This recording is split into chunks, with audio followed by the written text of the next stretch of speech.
Iran Israel युद्ध के बीच मैं पहले दिन से आपको बता रहा हूं कि पूरा खेल जो है वो तेल का है और ये बात अब सच सामने आ रही है। सोचिए किस तरह से अब चीन इस युद्ध में कूद पड़ा है। वहीं यमन ने कहा है कि अगर ईरान से निकलने वाले होर्मुज स्ट्रीट से निकलने वाले किसी भी तेल के टैंकर को हाथ भी लगाया गया तो वो अल मंदेब को बंद कर देगा, मतलब यूरोप और अमेरिका में तेल जाना बंद हो जाएगा। सोचिए जैसे जैसे समय बीतता जा रहा है युद्ध का जो दायरा है वो बड़ा होता जा रहा है। अब चीन ने इस युद्ध के बारे में कहा है कि अगर ईरान, दरअसल अमेरिका ने एक धमकी दी है कि अगर हमारे तेल टैंकर को नहीं गुजरने दिया गया और ईरान मनचाहे देशों का तेल टैंकर गुजरने देगा तो हम वहाँ पे ब्लॉकेड लगाएंगे, मतलब हम दुनिया के किसी भी तेल टैंकर को गुजरने नहीं देंगे। अमेरिका कहना है कि या तो तेल टैंकर सबका गुजरे या किसी का ना गुजरे। दरअसल ईरान ने अब जानबूझकर तय किया है कि अमेरिका और इजराइल का कोई भी तेल टैंकर वहाँ से नहीं गुजरेगा। ये मामला बड़ा होता जा रहा है। दरअसल इस पूरे युद्ध में सबसे बड़ा सवाल उठता है कि क्या ईरान के तेल और गैस पर अमेरिका की नज़र थी और इसीलिए अमेरिका इतना खार खाए हुए। सबसे बड़ी खबर बता रहा हूँ। तो सोचिए अब इस युद्ध में चीन भी कूद गया है। चीन ने कहा है कि अगर हमारे तेल टैंकर को रोका गया तो ये अमेरिका के लिए ठीक नहीं होगा। सोचिए ईरान में सबसे ज़्यादा तेल का जो खरीदार है वो चीन है। अब तक चीन की ही अर्थव्यवस्था, चीन ने ही ईरान की अर्थव्यवस्था को थाम रखा है। वही खबर ये है कि जब से सीज फायर हुई है तब से 3 बड़ी कार्गो जो हैं वो वहाँ पर पहुँचे हैं। वहीं अमेरिका और चीन के बीच तनातनी की भी खबरें सामने आ रही है। अमेरिका ने कहा है कि अगर चीन ने अपनी वायु रक्षा प्रणाली जो है वो दिया ईरान को तो ठीक नहीं होगा और हम उस पर 50% टैरिफ लगाएंगे। सोचिए ताकत के आगे दुनिया झुकती है। ईरान चीन पर कभी हमला करने की बात नहीं कहता है, टैरिफ लगाएंगे। सोचिए वहीं स्पेन के जो प्रमुख हैं राष्ट्रपति, जो पहले ही दिन से अमेरिका का विरोध कर रहे हैं, वो स्पेन का राष्ट्रपति पहुंच गया है चीन और उसने कहा है कि हम अमेरिका के साथ सारे व्यापारिक समझौते खत्म करते हैं और हम सारा व्यापारिक समझौता जो है वो अब चीन के साथ करेंगे। वहीं कनाडा ने पहले ही कह दिया है कि हम अमेरिका के साथ कोई रक्षा डील नहीं करेंगे। तो सोचिए एक एक करके डोनाल्ड ट्रंप जो है वो फंसता जा रहा है। एक पूर्व सेक्रेटरी ने कहा है कि अब डोनाल्ड ट्रंप ऐसे कोने में फंस गया है जहां से निकलना अब उसके बस की बात तो नहीं है। तो ये बड़ा मामला जो है वो उलझता जा रहा है। तेल का पूरा खेल जो है वो बिगड़ता जा रहा है। दरअसल अमेरिका की पहले दिन से कोशिश थी, मैं आपको जब कह रहा था पहले दिन से कि अमेरिका इस युद्ध में न सिर्फ हारा है, उसने अपनी पूरी इकोनॉमी को चौपट कर लिया है। सोचिए खाड़ी देशों में अब तक तेल पर जो है अमेरिका का दबदबा था। खाड़ी देशों का तेल का जो कारोबार था वो डॉलर में होता था। अमेरिका को सीधे सीधे कमीशन मिलता था और वहाँ पर खाड़ी देशों को अमेरिका कहता था कि हम तुम्हारी सुरक्षा कर रहे हैं ईरान से। इस युद्ध के बाद वो सारा खेल बदल गया। लालच इंसान को निगल जाता है।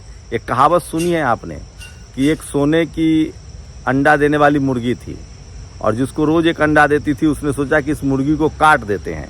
नतीजा ये हुआ कि वो मुर्गी भी मर गई और मुर्गी के पेट में कोई अंडा का भंडार नहीं होता है। अमेरिका के साथ यही हुआ। अमेरिका अब तक तमाम खाड़ी देशों से तेल के कारोबार को कंट्रोल करता था और पूरी तरह से उसका कब्जा था। वो जब चाहे जैसे चाहे तेल को अप एंड डाउन करता था। लगता था जैसे ओपेक को वही चला रहा है, लगता था इस्लामिक कंट्री पर उसका दबदबा है। लेकिन उसके रास्ते में ईरान आ रहा था। ईरान पिछले 50 सालों से अपने तरीके से काम कर रहा था, उसका दबदबा नहीं था। अमेरिका की बात वो नहीं मानता था। खाड़ी देशों से अलग वो कहता था, शुरू से कहता था कि तेल का कारोबार, तेल हमारा, कारोबार हम करेंगे। अमेरिका लगातार कोशिश कर रहा था 45 सालों से कि ईरान को इतना जर्जर कर दिया जाए, इतना आर्थिक रूप से तोड़ दिया जाए कि एक दिन वो खुद सरेंडर कर दे। 45 सालों तक लगातार ईरान पर बंदिशें लगाई गई। ईरान के तेल को कंट्रोल किया गया, ईरान के व्यापार को कंट्रोल किया गया। ईरान चाहकर भी अपने तरीके से कारोबार नहीं कर सकता था। सोचिए 7 साल में पहली बार भारत जो है वो तेल का टैंकर ले रहा है। दुनिया भर के देश जो है वो दबाव में थे और उनको लगता था कि अगर हमने ईरान से तेल खरीदा तो अमेरिका नाराज़ हो जाएगा, अमेरिका सारे बिजनेस डील ख़त्म कर देगा। और इस वजह से दुनिया का कोई देश तेल नहीं खरीदता था ईरान से। ईरान की हालत खस्ता हो रही थी। ऐसे में ईरान को सबसे पहले किसी ने सहारा दिया, तब वो चीन था। चीन पिछले 25-30 सालों से अमेरिका से नहीं डरता है और उसने लगातार उससे तेल खरीदना जारी रखा। तो कई देश जो है वो खुलकर अब ईरान के साथ आ गए। सोचिए, क्यूबा के प्रमुख ने कहा है आज, दरअसल बीच में क्यूबा को पिछले 3 महीने से अमेरिका ने उसके सारे रसद के लाइन काट रखे हैं, ना उसके पास तेल है, ना डीजल है, ना पेट्रोल है, ब्लैकआउट कर रखा है। अब क्यूबा के प्रमुख ने कहा है कि हम अमेरिका पर से लड़ेंगे और अगर हमारी जान भी गई तो भी कोई दिक्कत नहीं है, देश के लिए मरना ही जीना होता है।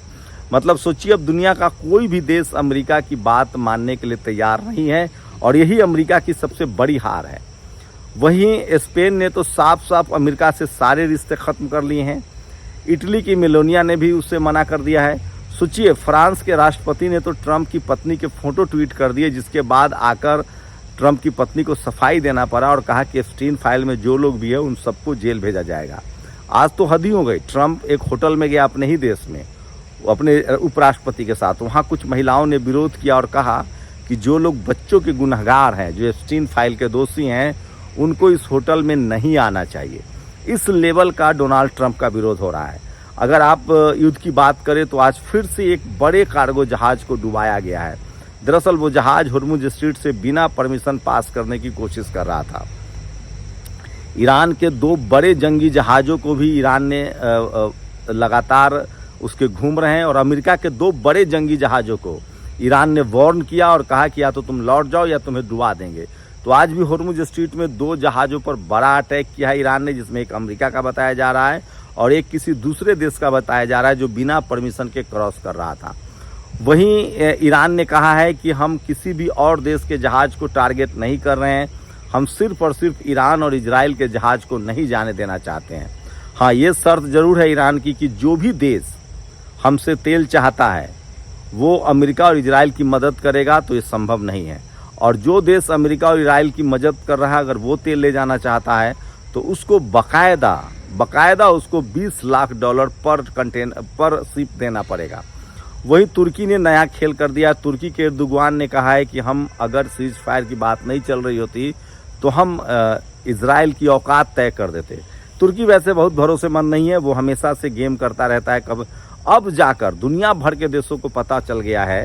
सोचिए, 28 फरवरी से पहले दुनिया को पता नहीं था कि अमेरिका को हराया जा सकता है, लेकिन अब दुनिया के देशों को पता चल गया है कि अमेरिका को किसी भी तरह से हराया जा सकता है। अब दुनिया का शायद ही कोई देश है जो अमेरिका से डर रहा है। इससे ये बात साबित हो रहा है कि अमेरिका का दबदबा दुनिया पर खत्म हो गया है। ईरान रूस तो पहले भी उसकी बात नहीं मानता था, लेकिन अब तो कोई भी मुल्क, भारत ने भी बाकायदा ट्रेड डील के खिलाफ अब जाकर ईरान से तेल खरीदना शुरू कर दिया है। जिसको जहां से फायदा होगा तेल खरीदेगा। अमेरिका में तेल की किल्लत है। फ्रांस ने पूरी तरह से अपने आप को अलग कर लिया है। यूरोप ने, पूरे यूरोप की बात करें तो अलग कर लिया है। अमेरिका के लिए एक और झटका है। दक्षिणपंथी हंगरी के प्रधानमंत्री, जो 15 साल से हंगरी पर राज कर रहा था, जो वहां के तमाम विपक्षी दलों को जेल में डाल चुका था, जिसने मीडिया को खरीद लिया था, चुनाव आयोग और सुप्रीम कोर्ट को भी कंट्रोल कर रहा था, वहां जनता सड़कों पर निकली है। और सोचिए कि वहां उसको सिर्फ 50 सीटें मिली है। मतलब 15 साल से जो आदमी वहां सत्ता में था वो बाहर हो गया है। उसके लिए जेडी वेंस, जो उपराष्ट्रपति है, उसने भी प्रचार किया था और बेंजामिन नेतन्याहू के बेटे ने भी प्रचार किया था। कहा जा रहा है कि ट्रंप और बेंजामिन नेतन्याहू उस शख्स का दोस्त था, उसकी सत्ता से विदाई हो गई है। तो ये बात तय है कि 28 फरवरी के युद्ध के बाद ईरान ने जिस तरह का पलटवार किया है, उसका हुर्मुज स्ट्रीट पर पूरा कंट्रोल है। और पूरी दुनिया में अगर आज तेल और गैस की मारामारी है, किल्लत हो रही, तो उसके लिए जिम्मेदार सिर्फ अमेरिका को ठहराया जा सकता है। वहीं अमेरिका कह रहा है कि ऐसा नहीं होगा कि हमारे जहाज न आए और किसी और देश के जहाज जाएं, हम अटैक करेंगे, रोकेंगे। चीन ने कहा है कि हमारे जहाज को छूना मत। रूस ने साफ साफ कहा है कि दुनिया में अब 4 पावर सेंटर्स हैं, जिसमें एक अमेरिका भी है, ईरान भी है, रूस भी है और चीन भी है। तो सोचिए कि अमेरिका की पूरी हैसियत तय हो गई है और दुनिया का कोई भी देश अब अमेरिका की बात तक मानने के लिए तैयार नहीं है। ईरान तो दूर की बात है। वहीं ईरान ने कहा है कि अगर अमेरिका की हैसियत है तो वो हम पर हमला करें। हम पिछले 45 सालों से प्रतिबंध झेल रहे थे।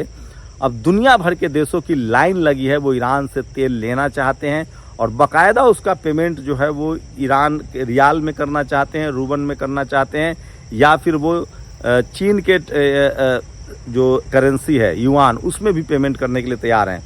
तो दुनिया भर के देशों ने अमेरिका का धत्ता बता दिया और वो हर कीमत पर अब ईरान से तेल लेने के लिए राजी हैं। इसका मतलब है कि अब दुनिया का शायद ही कोई देश हो जो अमेरिका के साथ खड़ा हो। अब दुनिया ये बढ़िया हुआ, 28 फरवरी के बाद दुनिया भर के देश इंडिपेंडेंट हो गए हैं और अब शायद ही किसी की बादशाहत चलेगी। अब आकर दुनिया में असली लोकतंत्र और डेमोक्रेटिक सिस्टम आया है। अमेरिका से दुनिया आज़ाद हो गया, अगर हम ये कहें तो कोई अतिशयोक्ति नहीं होगी, और इन सब का क्रेडिट आपको ईरान को देना पड़ेगा। आप लोग की क्या राय है, अपनी राय जरूर दीजिए। शुक्रिया। नेशनल दस्तक की आपसे गुजारिश है कि अगर इसको बचाना चाहते हैं तो नेशनल दस्तक को सब्सक्राइब करने के लिए रेड कलर के सब्सक्राइब बटन को दबाएं, फिर बेल आइकन की घंटी दबाएं। नेशनल दस्तक को बचाने के लिए बहुत जरूरी है कि हर खबर को शेयर करें, लाइक करें, कमेंट जरूर करें।